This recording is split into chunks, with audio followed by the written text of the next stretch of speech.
I'm Ric Edelman, and this is The Truth About Money. On today's show... If the IRS comes after you, whatever economic stratum you're at, get a lawyer. Did she have more than $5 million in assets? No. You're supposed to say, no. It's my money, I need to use it now, I need to use it now. My two grandfathers, one lived to be 93 and the other he was finally stabbed to death by a doctor at 96. And I wonder if I'm a good prospect for not buying long-term care insurance.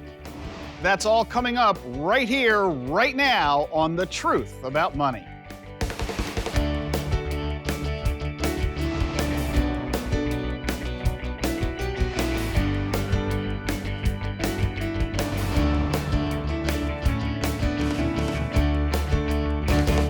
If you're like most people, you have money socked away in a retirement account or IRA. Most people pay lots of attention to putting money into these accounts, but the truth is you have to be very careful about taking money out. We wondered how many people really know when they have to start taking money out of their retirement accounts. So here's what they had to tell us. I think it's 72, but I'm not sure. No, 70 and a half. When I have to? I don't think you ever have to, actually. You could just keep it in there forever. They say that I have to by 62, I think. At 60. Age 62, about 12 years from now. Too many rules about what you can do and can't do and how you can do it and can't do it. And it's my money, I need to use it now, I need to use it now. Well, the answers were all over the place, but that's not a real surprise. After all, it's a complicated set of rules.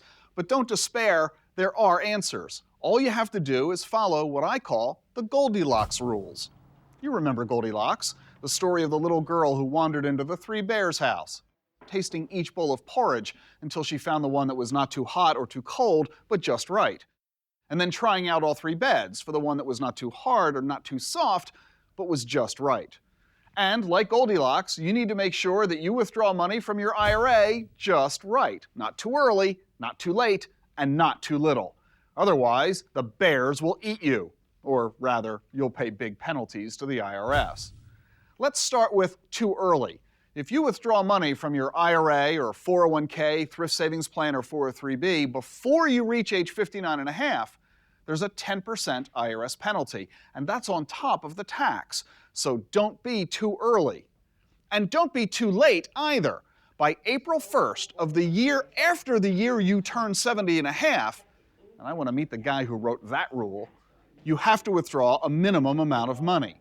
The math can get complicated, and I'll save the details for another time. But the bottom line is this.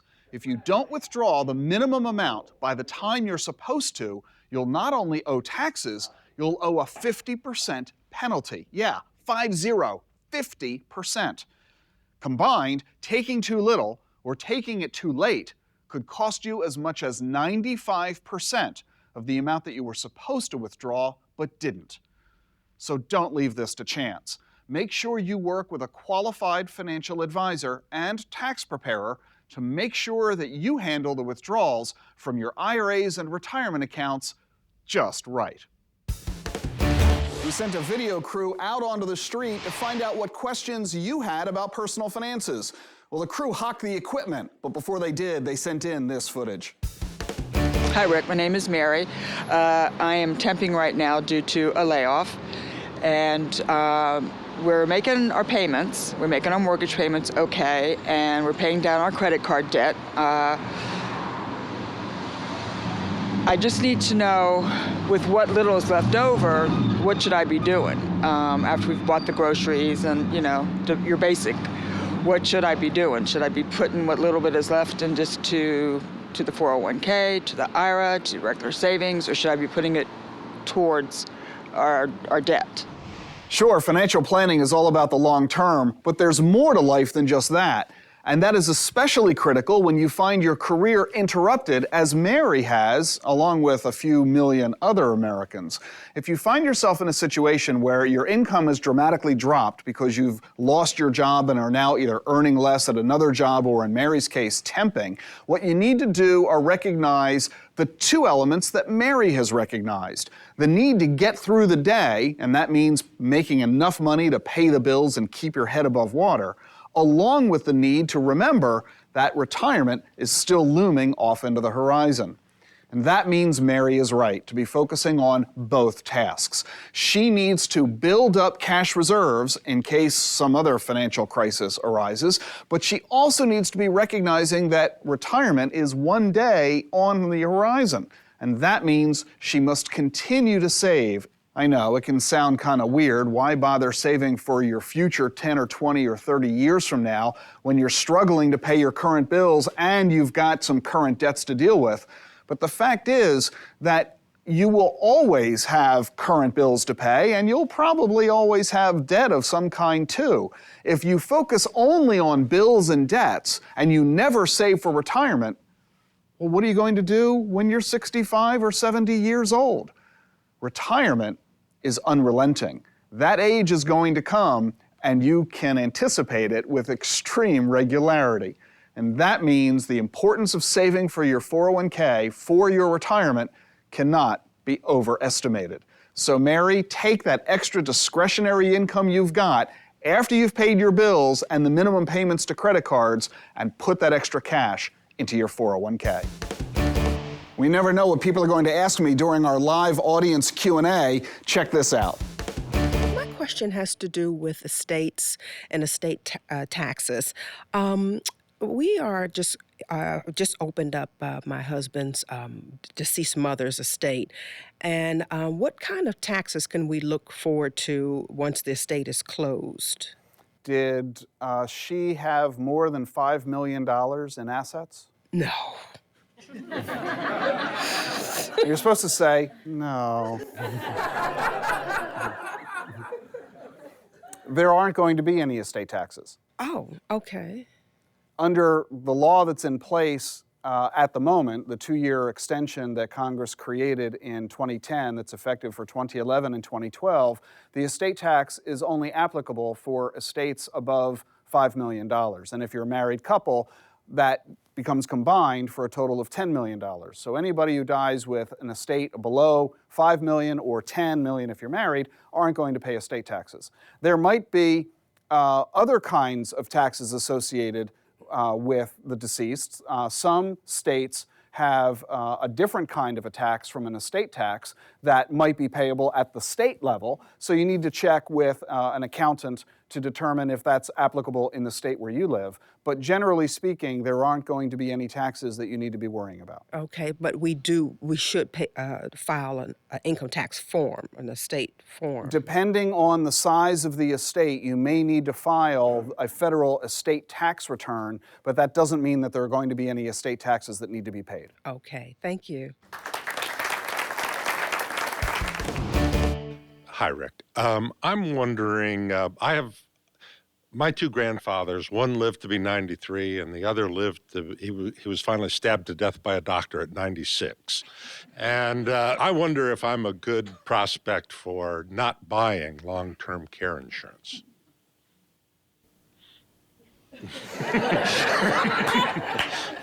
Because your doctor might stab you?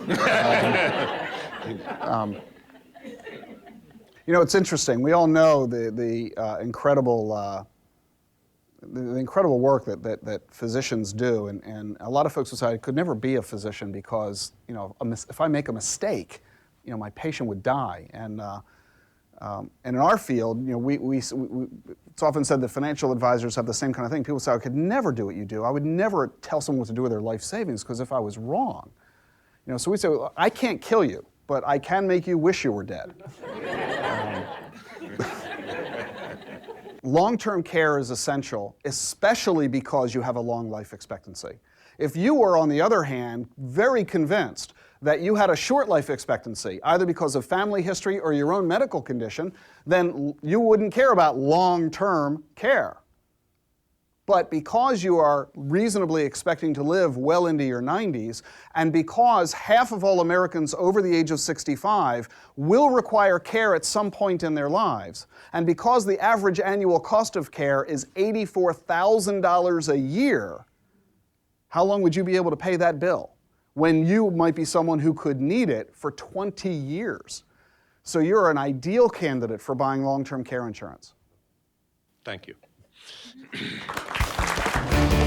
You've been lying awake all week for this chance to prove you're a financial whiz. Here's our quiz of the day. IRA stands for Individual Retirement Account, Individual Retirement Arrangement, Individual Retirement Assistance, Individual Retirement Assets. Stay tuned for the answer. There are a few things I enjoy more than helping people with real questions. Here's an example from my live weekly radio show. Yeah, I want to ask you about an insurance policy. I cashed a insurance policy in, and I want to know what am I liable for on income tax on that policy? I'm willing to bet probably nothing. Yeah, probably not a whole lot. It's real simple. It's real simple, Jack. You take the total amount of money you paid in premiums for the policy, compare that to the amount they sent you back, and only the excess is taxable. And is it a capital gain, Anderson? No, it's treated as ordinary income. And that's one of the reasons that you've got to be careful about this. And unfortunately, Jack, you want to ask that question before you cash the policy out. Yes, indeed, because depending on how much money you've got and your circumstances, it might have been better to leave the money there, leave the policy alone, and let your heirs get the death benefit, which they would then not only perhaps get more money, but they'd also get it tax-free without any tax liability to anybody. So it's always one of those cases where we prefer that you ask these questions before you do it instead of afterwards. I just jumped into that pool. Should I have done that? I'm kind of wet and cold now, and I'm wondering if that was a good idea. IRA stands for Individual Retirement Arrangement. Carol Joynt enjoyed a life of privilege and wealth until the day her husband died. And it was then that she discovered that the restaurant they owned was in the red, and her husband's family inheritance was a lie, and the IRS was claiming that she owed millions of dollars in back taxes. Carol tells the story of her struggle for financial survival in her new book, Innocent Spouse. Carol, thanks so much for being with me. It's good to be here. It's quite a story. You began, your childhood was solidly middle class. Yeah, in the best way, you know. Military brat, bouncing all over the place, the Wonder Bread years, all of that. And then you went into journalism, and Yes. you were there really in some pretty exciting times and places, working with Walter Cronkite and David King. Brinkley, Ted Koppel. No, it was a fabulous career. And you met Howard. And I met Howard. I met Howard when I was running the night assignment desk for NBC News in Washington. And is it fair to say that he swept you off your feet? He did, yes. So Howard comes along in your life, and his trust fund is ample. It seemed. His father set him up with one of what turned out to be one of the hottest restaurants and bars in Georgetown, Yes. the toniest section of Washington, D.C. And you were living in a suite in a hotel at the outset. Then you moved into the Virginia Hunt Country. We did, yeah. And then ultimately, I think our happiest place was we had a not grand, but very comfortable, wonderful home on the Chesapeake Bay with 5 acres and water and boats and Designer clothing and the lifestyle and I life's felt a like storybook. I honestly felt like I wanted for nothing. And at one point, Howard fell ill. He did. Well, we had found out when he was, it was probably 8 years before he died, he was diagnosed with chronic lymphocytic leukemia at a very low stage. And we didn't, you know, when I first heard about it, it knocked me down, but then we learned to live with it because a lot of people do live with it. But we took in the winter of '96, just before Christmas, we took a holiday down in the Caribbean sailing, and he was coughing. We got back from the holiday, still coughing. I had to leave for New York for a trip with Larry King that was very important. Left Howard at home. I came back a week later and he was, you know, terribly ill, shockingly ill. I took him to the emergency room at Sibley Hospital in Washington, and they said he had bad pneumonia. They put him on life support that night, and 3 weeks later, he died.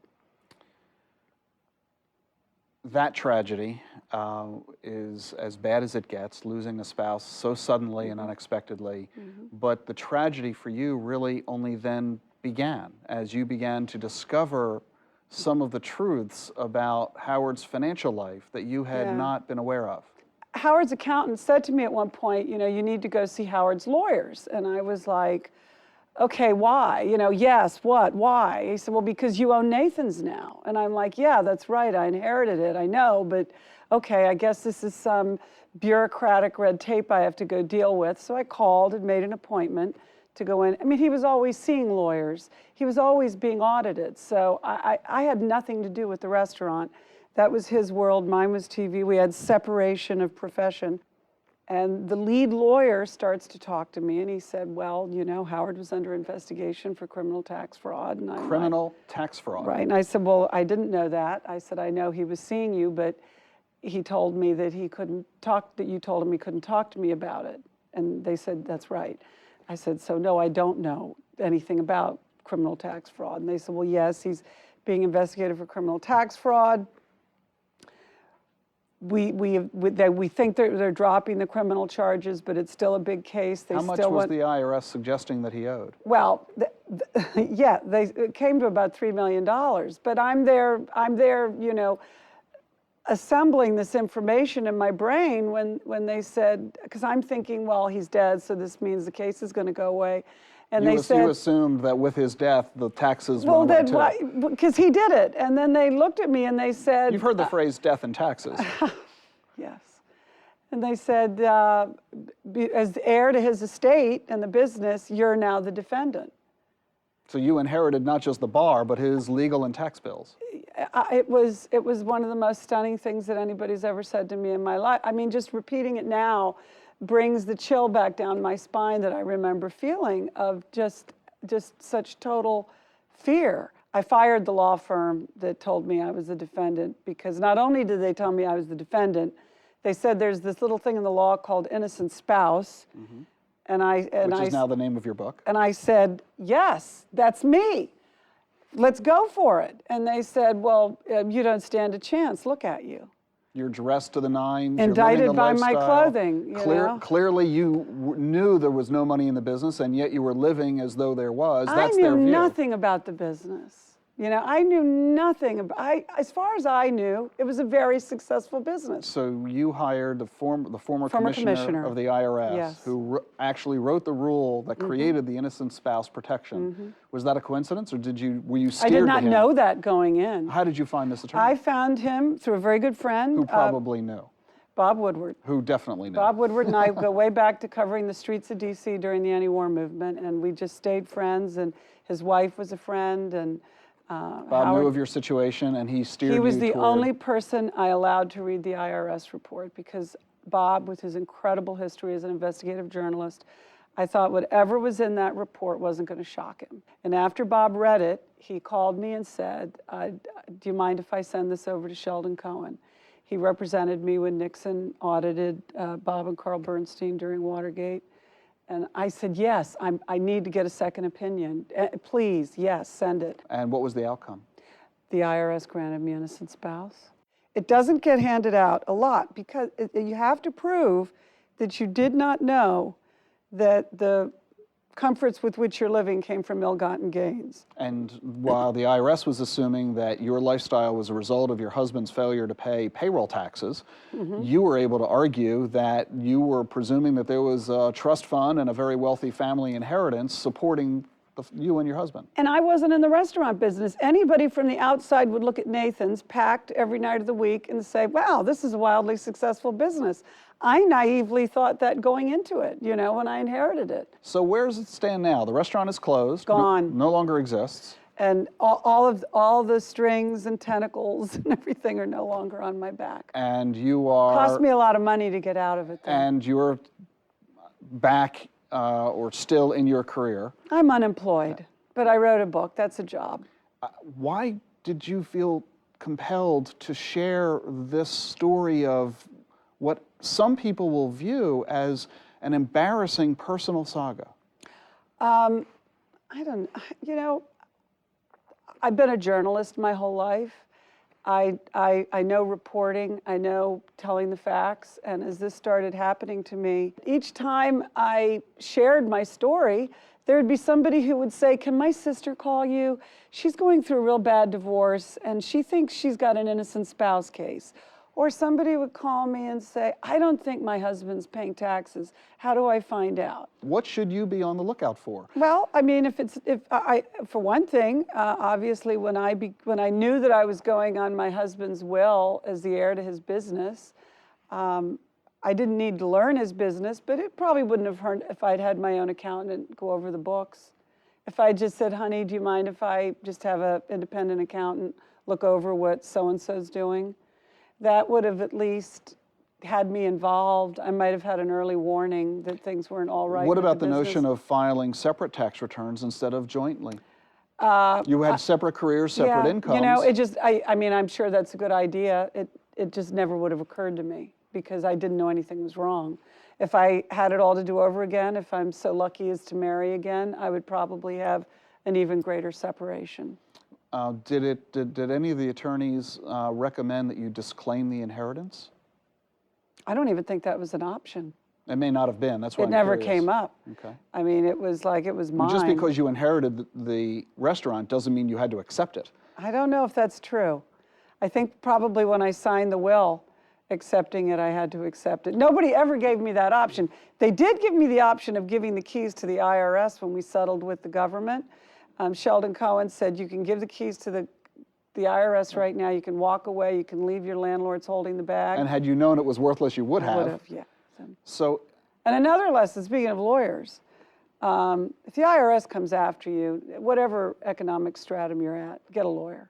There, frankly, are an awful lot of people who have very devastating experiences financially, whether it's involving the IRS or merely other creditors, what have you, as a result of this kind of a tragedy of losing your spouse, who's the primary wage earner and such. But you don't hear these stories very often, and I'm wondering if your book might end up serving as a catalyst. I mean, back in the day, no one ever said the word cancer. You know, it was because the C word, because of its stigma in society. Today, of course, we're far more open in talking about it. I was just diagnosed. And you have had successful surgery. I have stage 0 breast cancer. I had successful surgery, and so the hits I'm just keep on coming for you. Well, I mean, you're just a bastion of great news here from. But you know, but you said an interesting word back there. You used the word embarrassing. You know, and I just got over that so long ago. And therefore, and that's it's healthy. How was I going to survive if I was embarrassed? It's healthy and it's valuable, and it gets the fact that you're willing to talk about it. I would hope would get other folks who are right now in privacy and secrecy, hiding in their homes, unwilling to tell their closest friends and family. Got to give it up. Talk about it. How else can you shout for help if you're not willing to say why? The whole time I went through this, I felt like I was in a rowboat with leaks in it, but that I had to keep rowing, and that if I kept rowing, I'd get to dry land. But if I stopped rowing, the boat was just going to fill up and sink. So it was. So it's my hope, Carol, that your book serves as inspiration for others who say, you know what, it's okay to talk about it. I don't have to appear to be Miss Perfect. And you can get through it. You can get through it.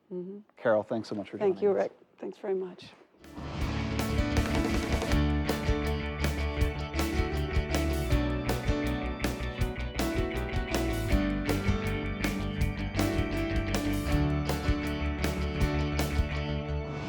Before we go, does your employer offer a Roth 401k? Stick to the regular 401k plan if you're in the 25% tax bracket or higher. The Roth doesn't give you any tax savings today, only the promise of savings in the future, if you trust Congress to honor that promise 20 or 30 years from now. That's why the Roth is best only if you're in a low tax bracket, say 15% or less. For people in low brackets, the current tax break of a 401k is no big deal, so they might as well choose the Roth and hope for the best. But for the rest of us who are in higher brackets, skip the Roth. Choose the traditional deductible 401k and IRA. And that's the truth about money. I'm Ric Edelman. Thanks for watching.